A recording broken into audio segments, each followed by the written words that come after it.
Olá, amigas e amigos, tudo bom? Hoje vamos continuar o nosso estudo a respeito do I Ching e hoje a gente vai ver o hexagrama 27. Então, deixa eu compartilhar, como sempre, uma tela com vocês.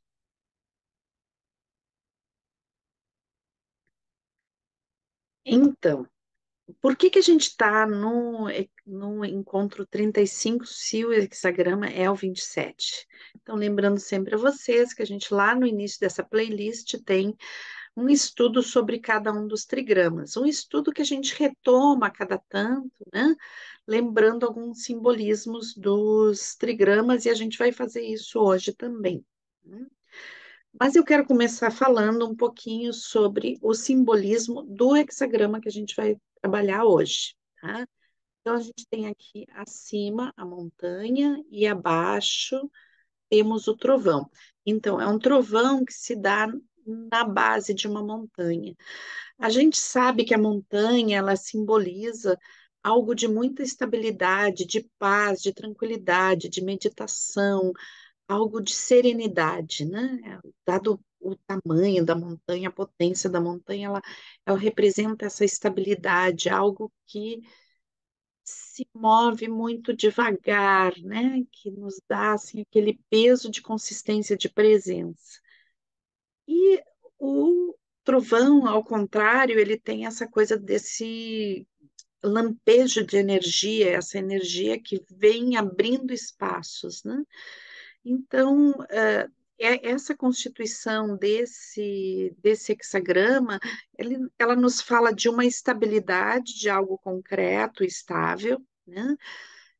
Que é nutrido por uma energia muito potente que vem da base, né? Então, como lembra um pouco os movimentos da primavera também, do início dos ciclos, né? Mas o formato do hexagrama, ele é um formato de boca, né? Então, é como se tivesse os lábios e aqui a abertura da boca. E isso vai falar bastante, né, dos aspectos de nutrição. Então, quando a gente vê a montanha e o trovão, qual é a energia, né? A energia que nós nutrimos na nossa vida, quais são as coisas que a gente coloca na nossa vida, quais são as coisas que vêm de fora e nos nutrem. Então, é sobre isso que a gente vai conversar.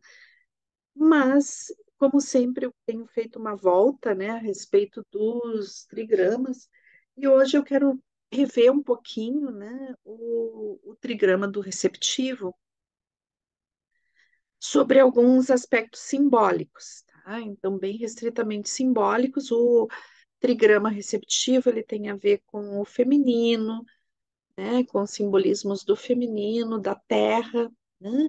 Então, ele representa a mãe, as coisas que a gente tece, as ligações, os tecidos, né? O tecido, aquele no sentido de tessitura, né? Aquilo que a gente vai tecendo na vida, as relações, as ligações, o caldeirão, a capacidade alquímica, né?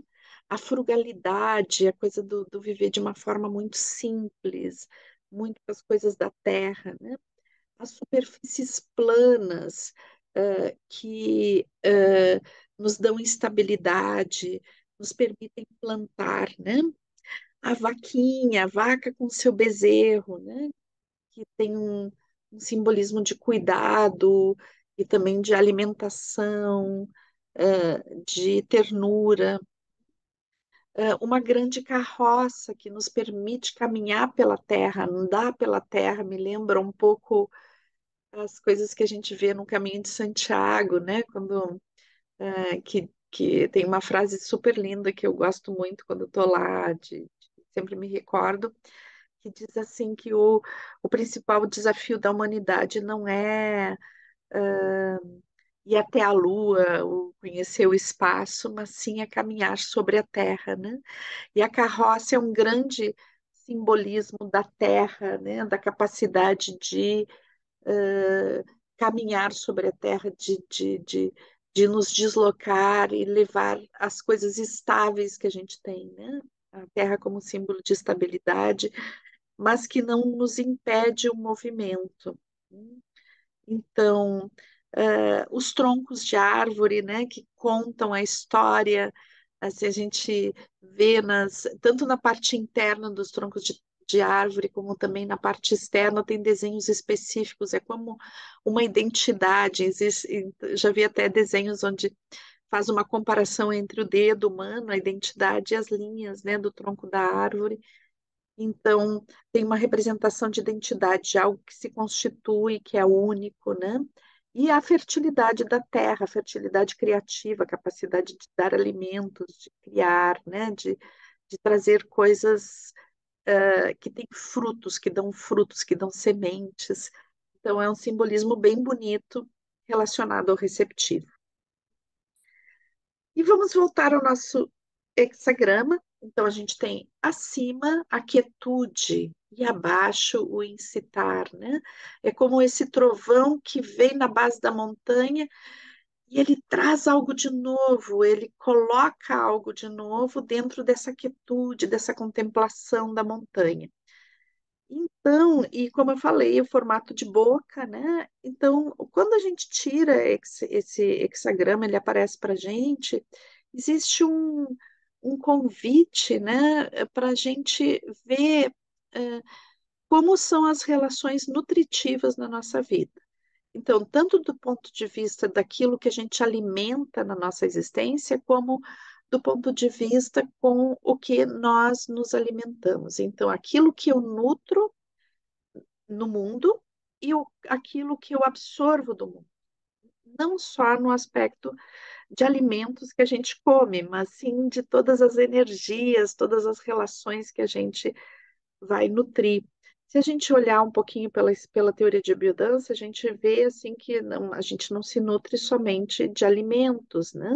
De comida, a gente se nutre do ambiente onde a gente vive, e dentro desse ambiente onde a gente vive, as relações pessoais são super importantes, os nossos projetos, né?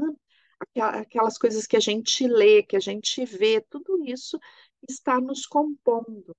Então, o hexagrama, ele nos chama atenção, assim, sobre as nossas escolhas, né? Então, o que que eu estou escolhendo para trazer para mim e o que eu estou oferecendo para os outros também, né? Então, em nível da minha presença, da nutrição que eu somo ao ambiente onde eu estou e das relações que eu estabeleço e o como isso me afeta, né? De uma forma positiva ou negativa, lembrando, por exemplo, dentro da teoria de biodança, a gente tem os ecofatores. Então, de certa forma, esse hexagrama está falando dos ecofatores, né? Os ecofatores que a gente chama de positivo e negativo. Então, ele está falando disso. Então, da energia, né? Da energia que nos move, que nos faz sair do lugar. O que que é isso, né? O que que nos tem movido? O que que nos tem feito, motivado para a gente ir buscar a nós mesmos, as coisas, os projetos, né? Estabelecer relações? O que que nos move? Eu acho que essa é uma questão importante que o hexagrama nos chama. E então, quais são as nossas escolhas de nutrição, né? Então, essas escolhas, como eu falei para vocês, como algo muito amplo, né? Então, a gente tem escolhas, desde as nossas escolhas alimentares, as escolhas de onde eu vou viver, o ambiente onde eu vivo, é um ambiente saudável, é um ambiente poluído, é um ambiente tenso, é um ambiente onde eu me sinto seguro, não me sinto seguro, né? As relações. Então, as relações são relações que me fazem sentir bem, ou são relações que me intoxicam, que me fazem sentir mal. Sempre lembrando que as relações humanas, né, elas provocam uma série de emoções. Essas emoções têm consequências em nível químico dentro do nosso corpo, né? Então, assim, muitas vezes nós estamos com relações que o tempo todo nos provocam ansiedade, que nos provocam medo, e que às vezes são muito agressivas. E isso não é só a relação lá fora da gente que nos faz sentir assim, mas isso tem um componente interno, né? Neurofisiológico, que quando existem relações que são muito tóxicas durante muito tempo, elas também vão nos adoecendo, não só psiquicamente, mas também fisicamente, né? Então, é super importante a gente ver, eu acho que esse Instagram ele nos traz uma reflexão bem legal sobre isso, né? Como é que tá as minhas relações, essas relações, porque quando as relações são nutritivas, elas são afetivas, elas são nos incitam a ser melhores, né? A estabelecer boas relações, diálogos, mesmo que a gente às vezes não concorde com alguém, mas isso é feito de uma forma respeitosa e nos leva a vibrar, a ser mais criativos e tudo isso, então as relações são nutritivas daí, elas não têm toxicidade, né? Então, ele está nos convidando a ver isso, né? E também depois a gente vai ver, assim, dentro das questões existenciais que a gente vê em biodança, a gente vê também as relações do que eu faço, né? O meu trabalho, as minhas horas de lazer, como é que eu preencho o meu dia, né?